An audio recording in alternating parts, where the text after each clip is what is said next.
যে মার্কাগুলো মানুষের কাছে হাসির খোরাক জন্মায়, এই মার্কাগুলো একটা নির্বাচন কমিশনের মার্কার তালিকায় কিভাবে থাকে? এটা তো তাদেরও রুচিবোধের একটা প্রকাশ। সো তাদের এই জায়গাটা তাদের নিজেদের ঠিক করা উচিত। আমাদের কেন বলে দিতে হবে যে একটা নির্বাচন কমিশনের মার্কায় মূলা, বেগুন, খাট, থালাবাটি এগুলো থাকতে পারে না? মানে দেশে কি মার্কার অভাব পড়ছে? সো এটা তাদের রুচিবোধের একটা প্রকাশ পায় এই জায়গায়।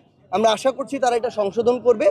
দ্বিতীয়ত আমরা স্পষ্ট করে বলি, যেহেতু আইনগতভাবে আমাদের এনসিপির শাপলা প্রতীক পেতে কোনো ধরনের বাধা নেই এবং তারা এখন পর্যন্ত আইনগত কোনো বাধা দেখাতে পারে নাই, আমরা শাপলা প্রতীক ছাড়া অন্য কোনো কিছু ভাবছি না।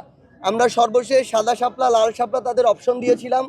যদি একান্তই তাদের শাপলার সাথে কিছু অ্যাড করতে হয়, এইটুকু করে তারা দিতে পারে, আমাদের দ্বিমত থাকবে না। কিন্তু আমরা স্পষ্ট করে বলি, এর বাইরে এনসিপির যেহেতু এই প্রতীক পেতে কোনো আইনগত বাধা নেই, এর বাইরে আমরা কোনো অপশন চিন্তা করছি না।